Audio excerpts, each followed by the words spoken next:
Tem várias pessoas que ainda não entenderam a gravidade dessa situação. Sim, a Débora está sendo condenada por 5 crimes, mas ela não cometeu esses crimes e não tem provas no processo que comprovem qualquer vínculo dela com esses crimes, como a abolição do Estado Democrático de Direito, associação com organização armada, organização criminosa armada, não tem provas nenhuma. A Polícia Federal revirou o celular da Débora, do seu marido, e não encontrou nada. A única coisa que encontrou foi um Pix de R$50 que ela pagou o ônibus para chegar até Brasília.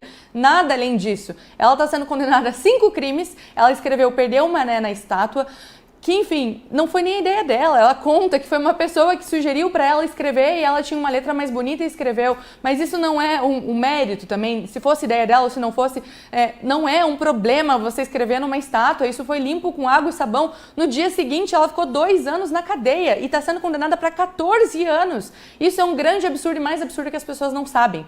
Então eu trouxe de volta o caso do Requião Filho para dizer para vocês contarem para mais pessoas. As pessoas precisam saber desses absurdos. A imprensa precisa comunicar mais, ela precisa se tornar de fato um símbolo. As pessoas precisam saber, todo mundo precisa saber quem é Débora, por que ela está sendo condenada e quão injusto isso é no Brasil hoje em dia, o quão isso não deveria acontecer. É um batom e uma estátua e 14 anos de prisão. Então a gente não pode deixar de falar o nome dela para representar todos os outros milhares de prisioneiros políticos que hoje estão sofrendo essa situação absurdamente injusta.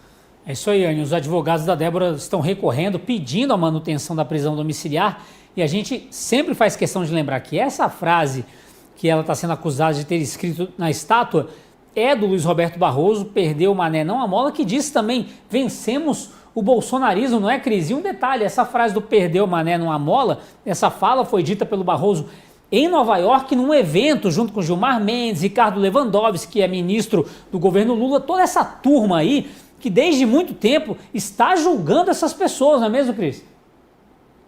Sim, é importante a gente dar esses passos atrás e relembrar, por mais repetitivo que pareça, porque também a frase do "perdeu o Mané, não a mola" saiu da boca de Barroso quando ele foi cobrado por manifestantes brasileiros que estavam em Nova York acompanhando o que acontece aqui no Brasil, indignados não só com o almoço na Babesco ali, oferecido por João Dória, que era alguém que estava na onda bolsonarista até determinado momento e depois virou contra e entrou nesse timão aí que acaba beneficiando Lula e a esquerda.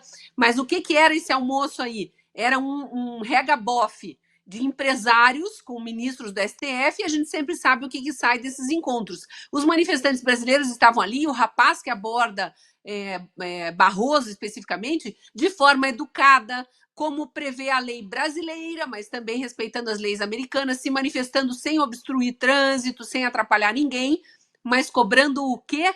A transparência das eleições de 2022. Tanto que a pergunta que o rapaz faz para Barroso é: "Ministro, com todo respeito, ministro, e o código-fonte das urnas vai ser liberado?" Porque Barroso também tinha presidido o STF antes daquele momento da eleição em que o STF estava sob presidência de Alexandre de Moraes. Desculpe, o TSE, o Tribunal Superior Eleitoral, estava sob presidência de Alexandre de Moraes. Então, é legítimo um brasileiro, seja dentro de território nacional ou no exterior, abordar um ministro do Tribunal Superior Eleitoral para tirar uma dúvida que é dele e também de milhões de outros brasileiros sobre a lisura daquele processo eleitoral, que tinha colocado de volta a cena do crime, agora usando palavras do Alckmin, que agora é vice de Lula, mas já foi adversário de Lula, e numa eleição, numa disputa anterior, dizia que Lula queria voltar à cena do crime. Tinha colocado de volta à cena do crime o ladrão maior do Brasil, na visão da maior parte dos brasileiros, Lula. E aí o brasileiro lá questionava Barroso sobre isso. Ele responde: "Perdeu Mané". Anos depois, Lula... meses depois, Lula eleito e empossado, vai lá e tenta lidar com as manifestações vultosas que existiam pelo Brasil inteiro, e aqueles manifestantes de Brasília vão ali para a Praça dos Três Poderes, e Débora, um dos milhares de manifestantes, naquela estátua da Justiça, devolve a indignação escrevendo "Perdeu o Mané" com batom na estátua. Muito importante também tudo isso que a Anny traz, né? Porque a narrativa da esquerda, e aí quando ela relembra a entrevista com o deputado estadual aqui do Paraná, que é esquerdista, ele está só endossando e jogando essa narrativa mais uma vez no ar. A narrativa da esquerda é: não, Débora é uma criminosa, ela foi condenada por vários crimes, não é só pelo batom, não é só por ter escrito com batom. Bom, se tivesse escrito e sido julgada só pelo que escreveu, ela não teria nem sido condenada por vandalismo a patrimônio tombado. Primeiro, porque ela não sabia se o patrimônio era tombado ou não, e segundo, porque ela não vandalizou. E quem diz isso, que ela não vandalizou? O próprio tribunal, quando limpa com água, consegue retirar todo o resíduo de batom e não tem dano a um único centímetro daquela estátua.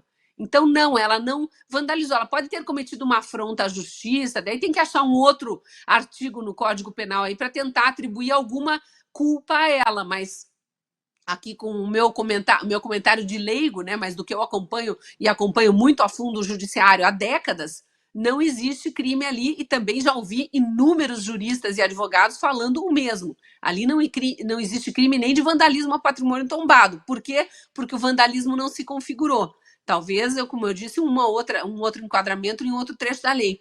E aí, voltando ao tema que a gente está incitando esse nosso comentário aqui, que a gente está trazendo o pedido da defesa da Débora para que ela continue cumprindo a pena em prisão domiciliar, se for, né, para manter essa pena absurda, que a gente sabe que é uma pena atribuída aí a um ato de abuso de autoridade, por isso que a gente é favorável ao projeto de anistia. Eles estão pedindo que ela fique em casa, alegando que ela já cumpriu em regime fechado 2 anos e 11 dias presas. Vamos lá o que diz a lei. A lei diz que dos 14 anos de prisão que ela foi condenada, ela teria que cumprir 12 anos e 6 meses em regime fechado e o resto em prisão domiciliar. Só que o regime fechado, ele só é cumprido na íntegra para quem não é réu primário, para pessoas que já foram condenadas antes. Então, um traficante que já cometeu um estupro, um assassinato, ele não tem direito a pedir nenhum benefício. A Débora tem. Dos 12 anos e 6 meses que ela deveria ficar presa, ela só cumpre 1/6 da pena pela lei brasileira, tá? Por quê? Porque é crime de menor potencial ofensivo, porque eu estou falando mesmo em relação a golpe, hein? Eu estou analisando o que ela cometeu lá, a tentativa de golpe que eles dizem que ela cometeu. Mas por que é menor potencial ofensivo? Porque o golpe não aconteceu. Foi uma tentativa que não configurou em realização de fato. Então, ela realmente já cumpriu mais de 1/6 da pena em regime fechado. Não tem por que ela voltar para a cadeia. Mas é óbvio que os extremistas de esquerda, esses lulistas com mente manipulada, vão continuar repetindo a narrativa de que ela é muito perigosa, ela atentou contra a democracia e tem que ser mantida na cadeia. Deixa os estupradores, os pedófilos, os grandes narcotraficantes, homicidas na rua, porque esses aí, coitadinhos, são só vítimas da sociedade, mas a Débora mantém presa. Essa é a narrativa da esquerda extremista que não tem um pingo de empatia e um pingo de apego à lei e à verdade. Eles estão lá presos na narrativa lulista de vingança e endossando todos esses tiranos de toga. Nós não vamos fazer isso jamais.